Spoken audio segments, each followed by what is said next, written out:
Hey, INFPs, this is Amanda, and today I wanted to talk about extroverted thinking, which is the fourth function or the inferior function of the INFP cognitive function stack.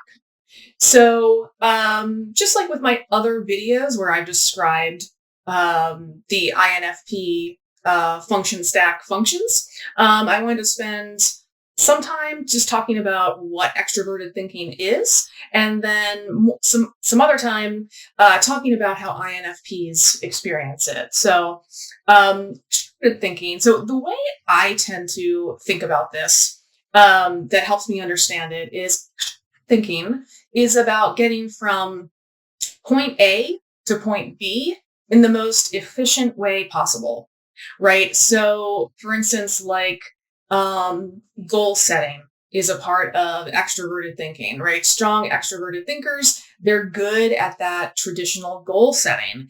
And, the way that they're making their plan to reach their goal is based on, certainly on logic and not on feelings or intuitions.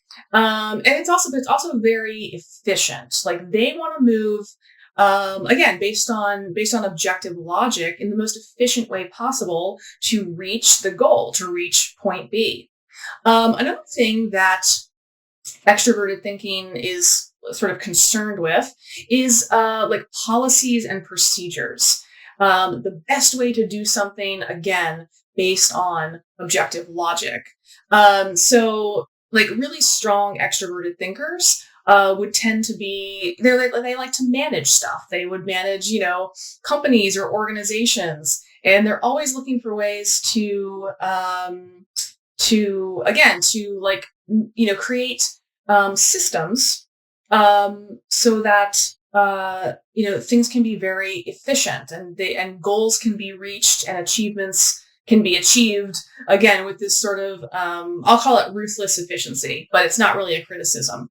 And really the last thing to note here is that extroverted thinking is very impersonal. It's so it's extroverted, so it's concerned with the objective world outside of you. And again, thinking is, it's a function based on logic. So, so extroverted thinkers, tend to have a more impersonal approach to the way that they're doing things, say as opposed to INFPs, we have a very personal approach because we are dominant feelers. And of course, we're dominant introverted feelers at that. So here's how I think INFPs, tend to experience their extroverted thinking, which, as the inferior function, it is the most undeveloped of our function. That's what the inferior function is. But I think there's a few ways that you can kind of see this. You can kind of see or observe yourself, kind of interacting with your extroverted thinking.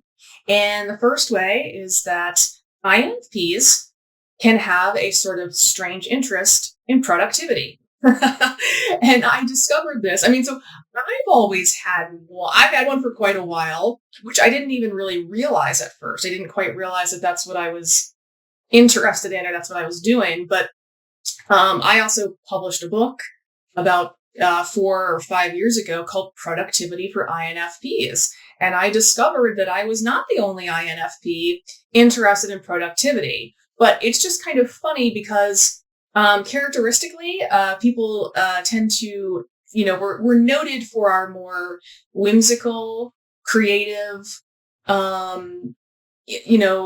qualities. Also, like our sense of wanting to help other people and be of service, and kind of rooting for the underdogs. And but anyway, we're sort of noted for our feeling qualities and also for our intuitive qualities. So it's not very, it's sort of like counterintuitive that INFPs would be interested in productivity, but quite a few of us actually are.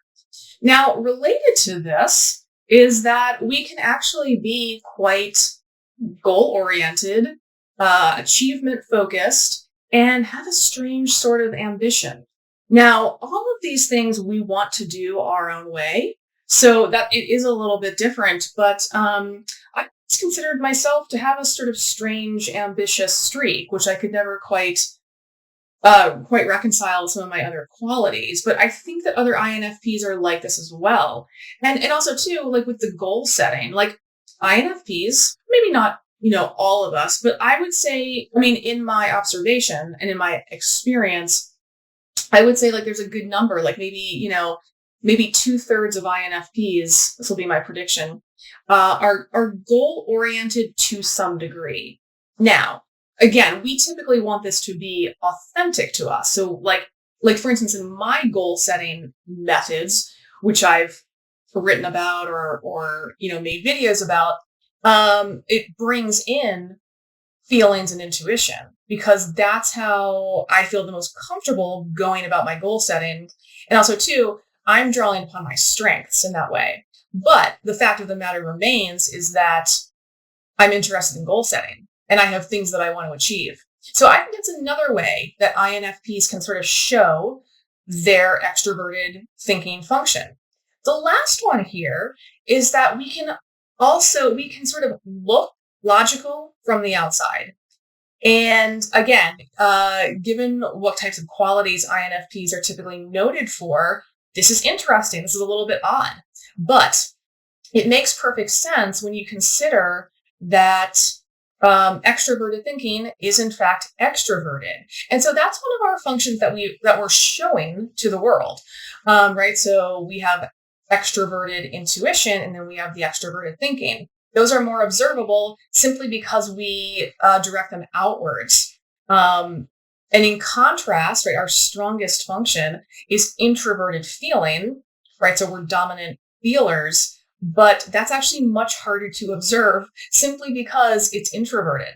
So it can be interesting that we can actually, like from the outside, especially if you're not close to us, we can actually look and appear more logical because we tend to show a little bit of our thinking function as we're going about stuff.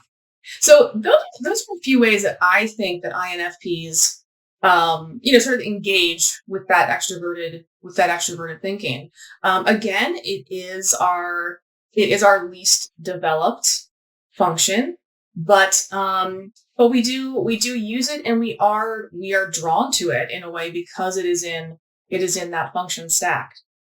If you liked this video and you like INFP content, join my For INFPs newsletter. It's resources, news, and tips for INFPs, and very appropriate to this video, you also get free access to my Productivity for INFPs mini course as a welcome gift for subscribing. So there will be a link to that underneath this video. I hope to see you there. And otherwise, guys, thanks for watching, and I will see you in the next video.